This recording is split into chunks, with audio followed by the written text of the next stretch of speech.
বউ হাইজা কইছে ভাই ভগবান এত দুর্বল, নিজের বউটারে বাঁচাইতে পারলো না। এত বড় ভগবান শিখে যে জিনিসটা বুঝিয়েছিল সেটা হলো ভগবান রাম অযোধ্যার যেই জায়গায় জন্মগ্রহণ করেছে সেখানে রাম মন্দির ছিল, আর সেই জায়গায় রাম মন্দির ভেঙ্গে মুঘল সম্রাট বাবর বাবরি মসজিদ তৈরি করেছে। আচ্ছা ভাই, একটা জায়গা আপনার এলাকায় আছে, জায়গাটার মধ্যে মনে করেন একটা ফাউন্ডেশন আছে, একটা গুরুত্বপূর্ণ স্থাপনা আছে। আপনি যদি এখন বলেন যে 500 বছর আগে এখানে আমার দাদার বাড়ি আছিল, তাহলে দাদার বাড়ি থাকতে হলে বাবরি মসজিদের নিচে এই পর্যন্ত বহুবার খনন করা হয়েছে, বহু কিছু করা হয়েছে। অতীতে এখানে কোনো ফাউন্ডেশন, কোনো মন্দির, কোনো বিল্ডিংয়ের নাম নিশানা খুঁজে পাওয়া।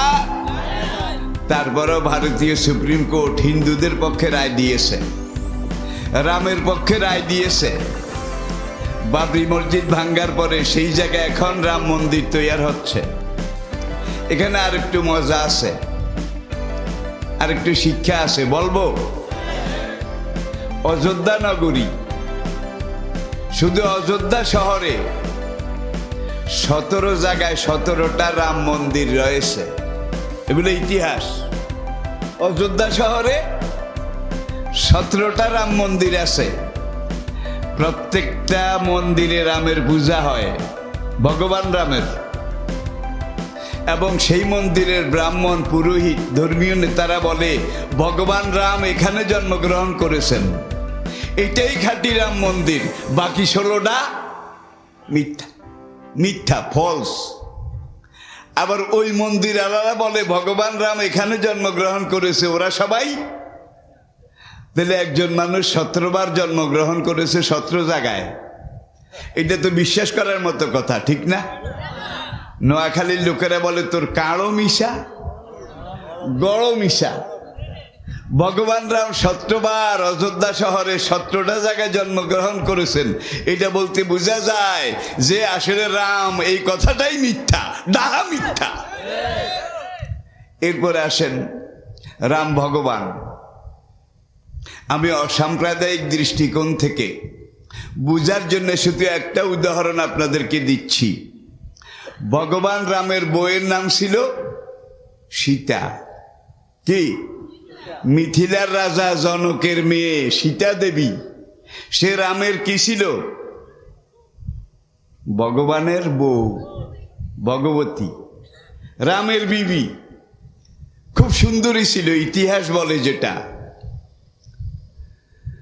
লঙ্কার রাজা রাবণ যখন এই খবর পেল সীতা খুব সুন্দরী, সে অযোধ্যা আক্রমণ করে রামকে পরাজিত করে, ভগবানকে পরাজিত করে সীতাকে শ্রীলঙ্কা নিয়ে গেল। বউ হাইজা কইছে ভাই ভগবান এত দুর্বল, নিজের বউটারে বাঁচাইতে পারলো না। এত বড় ভগবান সীতাকে যখন হরণ করে নিয়ে গেল, রাম নিজের ভক্ত, নিজের মুরিদ, নিজের লোকজন নিয়ে বহুদিন পর্যন্ত লঙ্কার রাজা রাবণের সাথে যুদ্ধ করলো। যুদ্ধ করে পজিটিভ কোনো রেজাল্ট, ভালো কোনো রেজাল্ট পায় নাই, সীতাকে উদ্ধার করতে পারে নাই।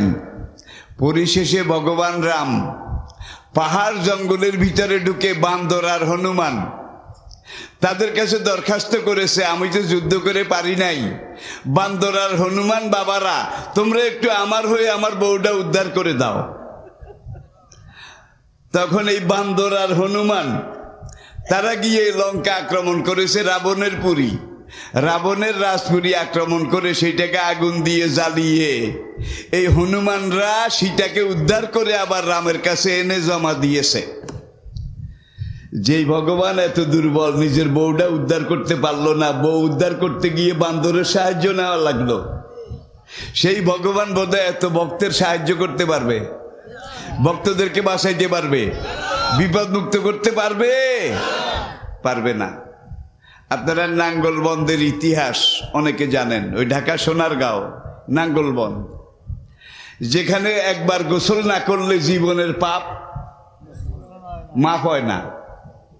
নাঙ্গলবন্দ, সেখানে একটা মন্দির ছিল প্রথম নাঙ্গলবন্দে। সেখানে একটা দেবতা ছিল, একটা মন্দিরে এক ঠাকুর ছিল।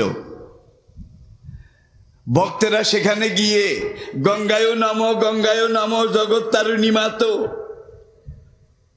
জয়া কুসুম শঙ্কা সমকাশ্য পিয়ং নাসং ও চামুণ্ডে জয় জয় সম্ভয় সম্ভয় সর্বসত্তা নমং সাহা, এই মন্ত্র পড়ে পূজা দিয়ে টিয়ে তারপরে সেখানে নেমে গোসল করত পাপ মাফ করার জন্যে। সেই নাঙ্গলবন্দে এখন 14টা মন্দির, 14টা মন্দিরে ব্রাহ্মণ আছে, পূজা আছে, এবং প্রত্যেক মন্দিরওয়ালারা বলে এইটাই আসল নাঙ্গলবন্দ। আমাদের এই মন্দির পূজা করে এই ঘাট দিয়ে নামলে তোমার নিয়ত পুরো হবে, এই ঘাটে গোসল করলে তোমার পাপ মোচন হবে। তাইলে এখানেও নাঙ্গলবন্দে একটার জায়গা এখন 14টা। অযোধ্যায় এক রাম মন্দিরের জায়গা এখন 14 রাম মন্দির। অযোধ্যার বাইরে কিন্তু ভারতের অন্যান্য অঞ্চলে আরো বহু রাম মন্দির আছে। তাহলে বোঝা গেল এই বেচারা সারা জীবন জন্মগ্রহণ করেছে, সারা ভারতে জন্মগ্রহণ করেছে। কথাটা কি বিশ্বাসযোগ্য বলেন? কিন্তু এই অথর্ব পারভেজ শিয়া নেতা, সে বলেছে ভগবান রাম নাকি এখানে জন্মগ্রহণ করেছে, এই অযোধ্যা রাম মন্দির। সেখানে এখন বাবরি মসজিদ ভেঙে মন্দির তৈরি করা হচ্ছে, এটা আপনারা জানেন। তার দেখা দেখি বাংলাদেশে, আমি এখন নাম বলছি না সঙ্গত কারণে, আমি নামটা বলবো না, কারণ আমি এখন যদি তার নামটা বলি তাহলে এটা সারা পৃথিবীতে চলে যাবে। কি সারা পৃথিবীতে চলে যাবে, এবং কালবেন্দরি আমাদের হাতারে টোকানি শুরু করবেন। কি এর মামলা, কি এর আইন আদালত, সালারে আগে ধর চাবাইয়া খা। বাংলাদেশের এই মুসলমান নামধারী নাস্তিক, সে বাংলাদেশ সুপ্রিম কোর্টে একটা রিট আবেদন করার জন্য এখন উকিল খোঁজ করতেছে, আইনজীবী খোঁজ করতেছে। এবং তার কথা হইল ভারতে সুপ্রিম কোর্টে যে 26টা আয়াত এটা বাতিল চেয়েছে, আমি বাংলাদেশ সুপ্রিম কোর্টে কোরআনের এই 26টা আয়াত এটা সংশোধনের দাবি জানাচ্ছি। ও তারা চাইছে বাতিল, এতে চায় সংশোধন, যেটা হেটার চেয়েও আরো গুরুতর অপরাধ। তাহলে কোরআনকে সংশোধন করা লাগবে নাকি মেরামত করা লাগবে? বা এই যুগে শকুন নাই, শকুনকে বলা হতো ন্যাচারাল সুইপার, ন্যাচারাল সুইপার, প্রাকৃতিক ঝাড়ুদার। আজকালকে ছেলেরা তো শকুন বললে চিনবেও না, বুড়ারা জানে এবং বুঝে। সময় আসতেছে, আপনারা প্রস্তুতি নেন। ইসকন ভারতে করতেছে আর এগুলো করাচ্ছে ইহুদিদের গোয়েন্দা সংস্থা মোসাদ। সেখানেও তারা আগুন লাগাচ্ছে, সেই আগুন বাংলাদেশেও লাগাচ্ছে। এবং কোরআনকে সংশোধন করবে 1500 বছর পরে। কোরআন লাউহে মাহফুজে যেইভাবে লেখা আছে আপনার ঘরে ঠিক সেইভাবে লেখা আছে, একমাত্র কোরআন। তারা জবুর ইঞ্জিল কোনোটা এইভাবে নাই। কিন্তু এই কোরআন, এটাকে তারা বাতিল চায় 26টা আয়াত। আর বাংলাদেশের আরেকজন, সে চায় এই 26টা আয়াত এটারে সংশোধন করা হোক। যে আয়াতের কাছে কম্পিউটার সারেন্ডার করেছে। কোরআনে আলিফ যতবার আছে, আলিফের যোগফল একত্র করে 19 দিয়ে ভাগ দিয়েছে, মিলে গেছে। কোরআনে বা যত 1000 বার আছে, বায়ের যোগ করে 19 দিয়ে ভাগ করেছে, মিলে গেছে। তা যত 1000 বার আছে, তার যোগফল 19 দিয়ে ভাগ করেছে, মিলে গেছে। আর কোরআনের প্রথম আয়াত বিসমিল্লাহির রহমানির রহিম, প্রথম আয়াত, এখানে আরবি অক্ষর 19টা। আজকে ঘরে গিয়ে একটু গুনে নেবেন, বিসমিল্লাহির রহমানির রহিম, এখানে আরবি অক্ষর 19টা। আর দেখা গেছে এই কোরআন ওয়ালাইহা তেসাতা আশার 19-এর বিভাজনে বিভক্ত। প্রথম ওহী সূরা আলাক, ইকরা বিসমি রাব্বিকাল্লাযী খালাক। এই সূরাটার ক্রমিক নম্বর 57। কত? 57। এরপরে আসেন, এই 57টাকে 19 দিয়ে ভাগ করলে মিলে নাকি মিলে না? এরপরে ইকরা বিসমি রাব্বিকাল্লাযী থেকে শুরু করে 5 নম্বর আয়াতের শেষ আল্লামাল ইনসানা মা লাম। এই 5টা আয়াতের মধ্যে যে আরবি অক্ষরগুলো আছে এগুলোর যোগফল 19 দিয়ে ভাগ করলে মিলে যায়। এরপরে 6 নম্বর আয়াত কাল্লা ইন্নাল ইনসানা লায়াতগা, এখান থেকে শুরু করে সূরার শেষ পর্যন্ত আরো 14টা আয়াত। তাইলে এই 14 আর আগের 5 কত? তাহলে প্রথম ওহী প্রথম সূরা, এখানে আয়াত 19টা। আর কোরআন আল্লাহ পাক বলছেন ওয়ালাইহা তেসাতা আশার।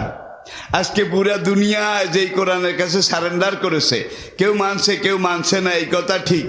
তবে কোরআনে ভুল ধরার জন্যে এই পর্যন্ত যারা কোরআন পড়েছে তারা সবাই কিন্তু মুসলমান হয়ে গেছে, কারণ কোরআনে তারা কোনো ভুল খুঁজে পায়নি, ধরতেও পারেনি। তো যেই কথা বলছিলাম, হয়তো আমি দেখব না, আমার ছেলেরা দেখবে, হয়তো আমি দেখব না, আমার এই তরুণ কিশোরেরা দেখবে। এমন এক সময় সামনে আসতেছে যে সময় কোরআনের জন্যে ইসলামের ঝান্ডা নিয়ে ময়দানে নামতে হবে।